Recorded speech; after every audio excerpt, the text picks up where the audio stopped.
Troisième chapitre, Éducation nationale, culture, médias.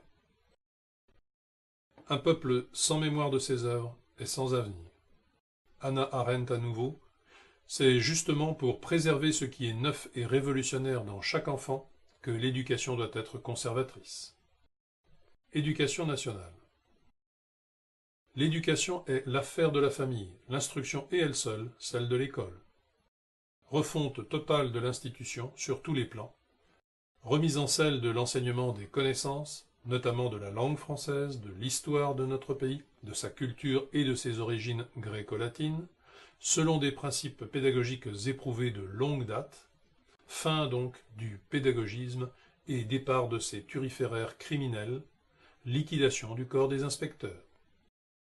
Fin de toute propagande idéologique dans les enseignements, reprise de la tradition d'excellence de l'école dès le primaire, fin du collège unique, développement de l'apprentissage, réévaluation des diplômes, sélection sévère dans le supérieur, le tout associé à un fort système de bourses et d'aides individuelles.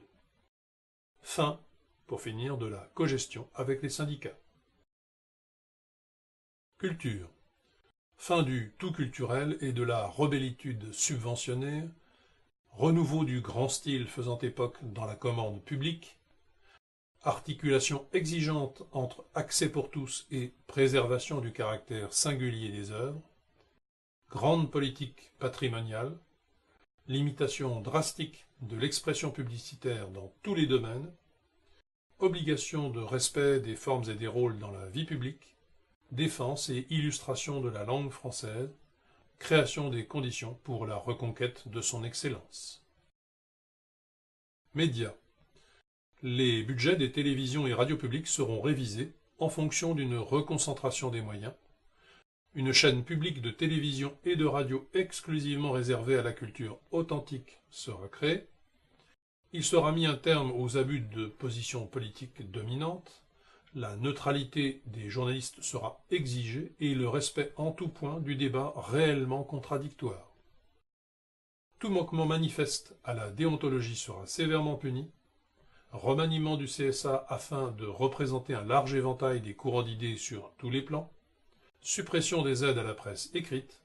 Interdiction des positions monopolistiques. Quatrième chapitre, Autorité et liberté. Là où la force est employée, l'autorité a échoué. Autorité.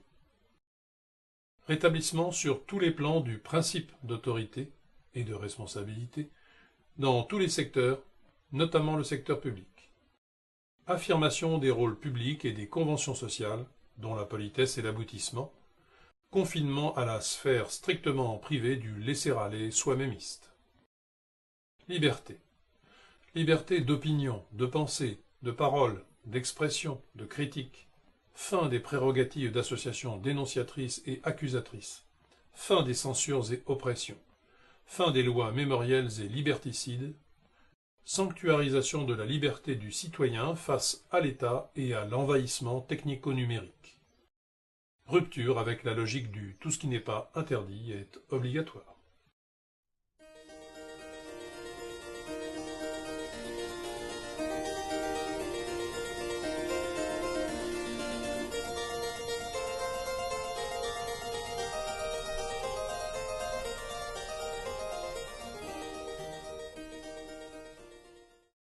Cinquième chapitre.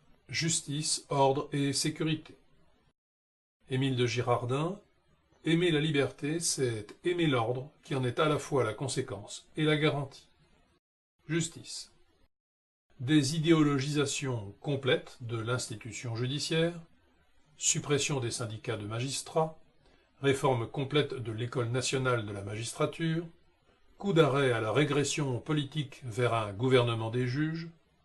Fin de la soumission à la moraline sociétale en faveur du droit positif, contrôle des juges par une instance extérieure à l'institution, jugeant au nom du peuple français, les magistrats ont à lui rendre compte, fin de la judiciarisation potentielle de toute relation et du juridisme à tout crin, fin de l'impunité, quelle que soit la peine.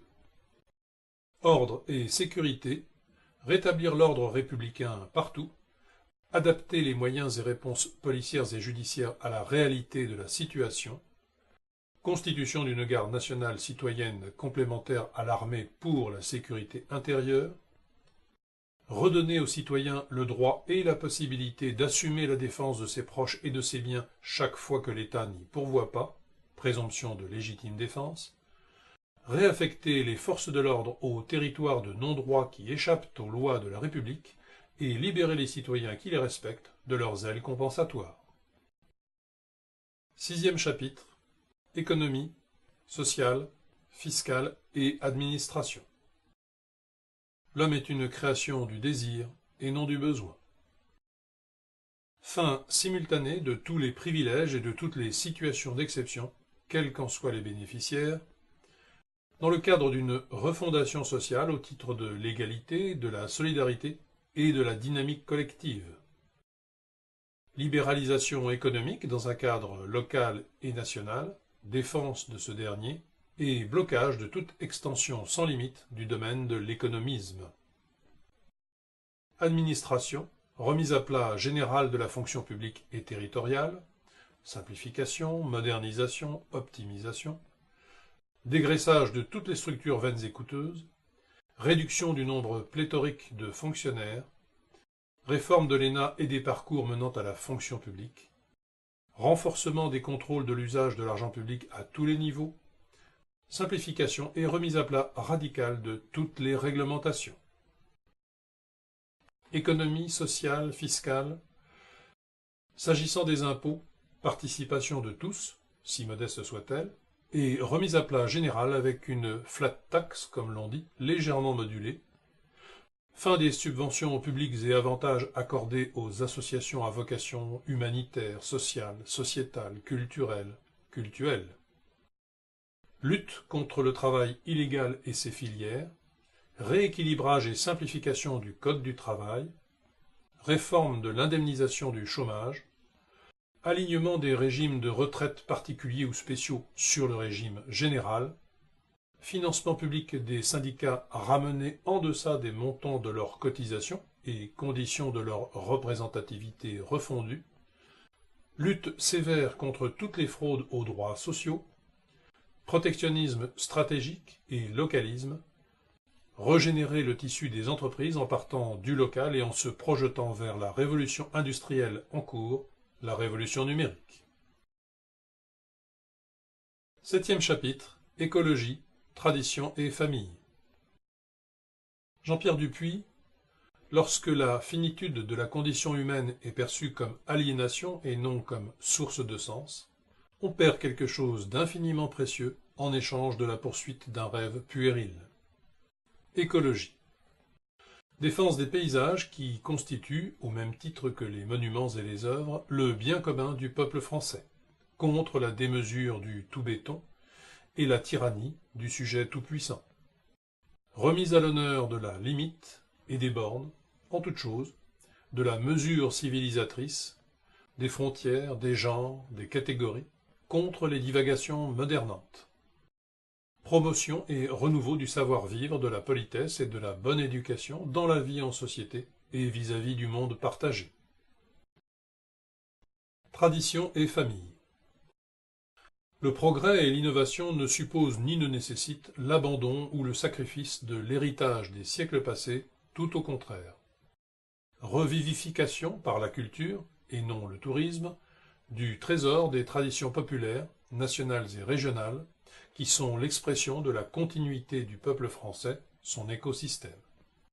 Arrêt de tout encouragement à la haine de soi et à la repentance unilatérale et mortifère.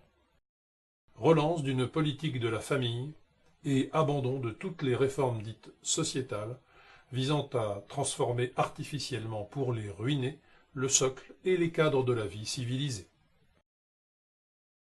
Voilà, nous avons fait un tour d'horizon de ce projet de charte en son état actuel. Il ne dépend que de vous qu'il soit étoffé, amendé, précisé, bref, qu'il aboutisse et que s'enclenche la dynamique politique que nous appelons de nos vœux, qui paraît être la seule à même de briser la fatalité de notre déréliction. À vous donc, et je l'espère, à bientôt.